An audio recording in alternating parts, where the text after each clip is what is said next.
America सबको आंखें दिखा रहा है। लगता है कि ट्रंप को जो दूसरी बारी मिली है, ट्रंप साहब का जो कॉन्फिडेंस है वो दुगना तिगना हो गया है।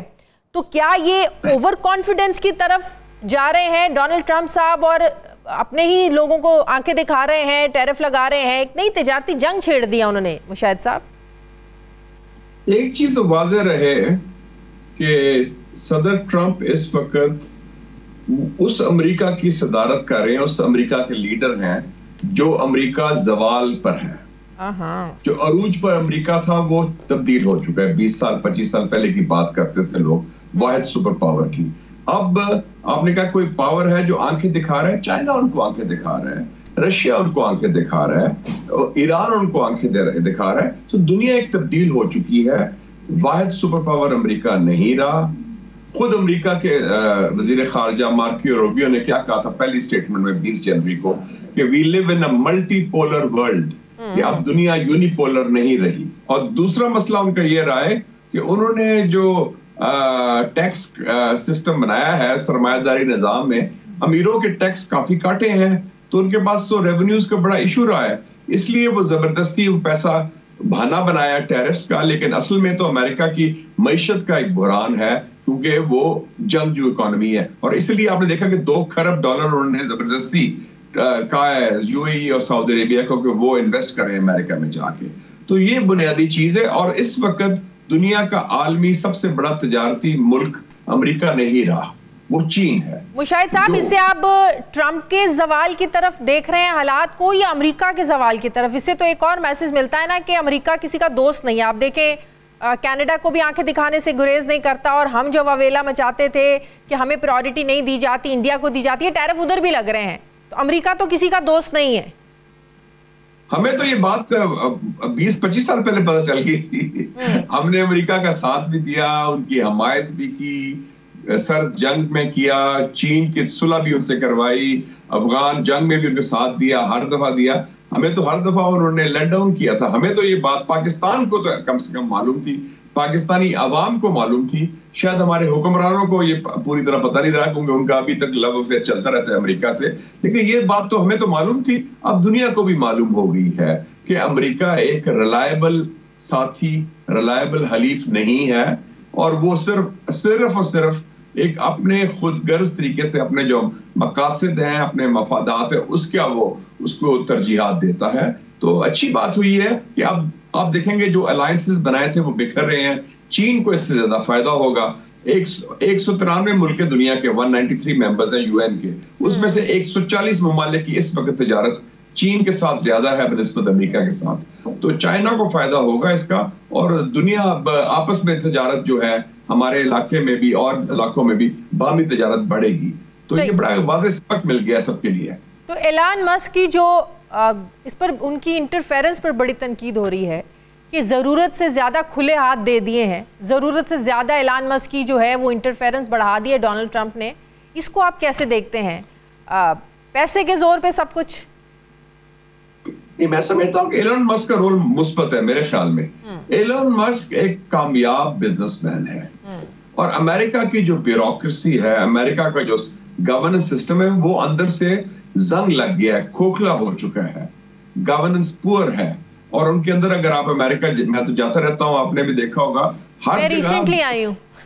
हाँ, रिसेंटली आपने देख लिया, उनके एयरपोर्ट्स देख लें, उनका इंफ्रास्ट्रक्चर देख लें, उनके स्कूल्स देख लें, उनका काफी पसमानदगी का हाल है। कोई बहुत ज्यादा आगे नहीं बढ़ रहे वो, और खासे बड़े मसाइल, शहरों जो बड़े शहर हैं उनके अंदर जो गंद है, जो होमलेसनेस है, जो और इश्यूज हैं, वो बहुत सीरियस इश्यूज हैं। तो वो मस्क ठीक कहता है कि ये जो अमेरिकन ब्यूरोक्रेसी है वॉशिंगटन में बैठी हुई है पक्की नौकरियों के साथ, ये डिलीवर नहीं कर सकती। इसको you need a strong and professional और लीन ब्यूरोक्रेसी की जरूरत है।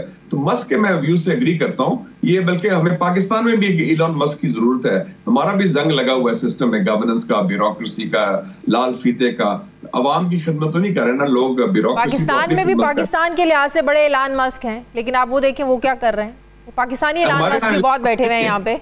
हमारे यहाँ दावेदार हैं, वो बात करते हैं, वो करते कुछ नहीं है। इलॉन मस्क बात भी करता है और काम भी कर रहे हैं। हमारे यहाँ सिर्फ हम नारे मारते हैं, उंगली से इशारे करते हैं, हम सख्त बयान देते हैं लेकिन हमें जान नहीं, इंप्लीमेंट करने की कैपेसिटी नहीं है हमारे में। वो बातें करते हैं हम बहुत ज्यादा, लेकिन जुबानी जमा खर्च, लेकिन जो डिलीवर करने की कॉन्क्रीटली रिजल्ट्स लेने की वो हमारी कैपेसिटी नहीं है। आई एम सॉरी टू से, वो वाजे है, सिर्फ बयान तक है, इसलिए अवाम तक कोई फवायद नहीं पहुंचते हमारी गवर्नेंस के। तो हमें भी जरूरत है, सिस्टम जो है ये जंग लग गया है, पुराना हो गया है, झंझोड़ने की जरूरत है, चाहे अमेरिका हो या पाकिस्तान हो। बिल्कुल सही। तो आपको लगता है कि अभी भी पाकिस्तानियों को कहीं ना कहीं, जाहिर है ये खासतौर पीटीआई वालों को होता है कि डोनाल्ड ट्रंप इमरान खान के लिए एक्टिव हैं, उनकी पार्टी एक्टिव है, वो खुलकर सामने नहीं आ रहे हैं, तो क्या अमेरिका की इंटरफेरेंस आप देखते हैं मौजूदा जो सारा सिनेरियो पाकिस्तानी पॉलिटिक्स का चल रहा है कि वो इंटरफेयर कर सकते हैं? आप ये देखें कि डोनाल्ड ट्रंप के इलेक्शन के बाद तो कहाँ बात पहुंच गई है। वो उसके बाद ही सिस्टम्स के अंदर मुज़ाकरात हुए कैदी नंबर 804 के साथ, उसके दौरान ही उसके बाद ये लोगों की जो डायलॉग खामोशी से खुफिया तरीके से हो रहा है, उसके बाद ही ये जो उनके उधर से कानून साजी की, अब तो कानून साजी की बात हो रही है, वो जो उन्होंने एक कानून भी पेश कर दिया है। तो मेरे ख्याल में हालात बड़े तब्दील हुए हैं और पाकिस्तानी डायस्पोरा जो है इस वक्त एक बड़ा एक्टिव प्लेयर बन गया है, और उससे काफी मेरे ख्याल में हमारे सिस्टम में काफी तहफ़्फ़ुज़ात भी हैं, खौफ भी हैं, और लोगों को तशवीश भी बढ़ी है। इसलिए जो अगर थोड़ा सा बहुत फर्क पड़ा है सिचुएशन में, और जो अगर मुज़ाकरात भी जो हुए हैं हाल ही में, वो उसी के ट्रंप के नतीजे, खौफ के नतीजे में हुए हैं, उसके बाद हुए हैं। और लेकिन आप देख ये हुकूमत तो बड़ी खुश थी कि हमने शरीफुल्लाह का हवाले कर दिया है, वो हमारे साथ हैं, वो हमारे तो वहाँ से शुक्रिया के पैगामात आ रहे हैं, ये तो भूले नहीं समा रहे थे खुशी से कि हमने उनका साथ दिया, वो तो हमारे साथ खड़े हैं। ऐसा हो ही नहीं सकता कि ये इमरान खान के लिए, पीटीआई के लिए कुछ करें या इधर इंटरफेयर कर जाएं, तो हाथ हो गया। ट्रंप का स्टाइल है, वो अपनी जो पॉलिसीज हैं वो सेपरेट रखता है। उसने मोदी को थपकी भी दी वॉशिंगटन ला के, और मोदी के खिलाफ टैरिफ्स भी लगा दिए, और मोदी को प्रेशर भी डाल दिया।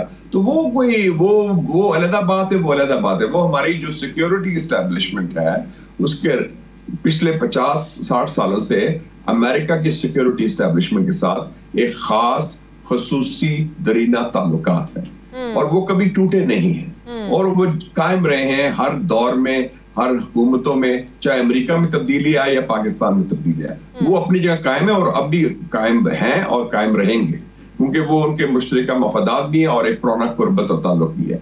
लेकिन जो सियासत का इशू है वो अलग है, और उसमें आप देखें ना कि वो तो प्रेशर पाकिस्तान पर बढ़ रहा है, डायस्पोरा से भी और उनकी कांग्रेस से भी।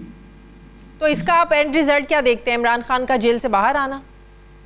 मैं समझता हूँ कि इस साल उनको रिलीफ मिल जाएगा। इस साल? ये आपकी इंफॉर्मेशन है या आपका एनालिसिस है? ये मुशाहिद हुसैन का मुशाहिदा है। ये मुशाहिद हुसैन का मुशाहिदा है कि इमरान खान को इस साल 2025 में रिलीफ मिल जाएगा। वो रिलीफ होगा, वो डील की शक्ल वाला रिलीफ होगा या अदालती रिलीफ होगा? देखिए जी, जो मैं नहीं कहता कि उसकी फॉर्म क्या होगी, लेकिन आपने हिस्ट्री देखी है पाकिस्तान की। बेनजीर भुट्टो को भी 1984 में रिलीफ मिला तो अमेरिका से मिला, मियां साहब को भी 2000 में रिलीफ मिला तो अमेरिका से मिला, और इमरान खान को भी जो रिलीफ मिलेगा वो बजरिया वाशिंगटन मिलेगा। और वो मेरे ख्याल में second half of this year, budget के बाद कह लें यार, जून जुलाई के बाद 2025 में मिल जाएगा इंशाल्लाह।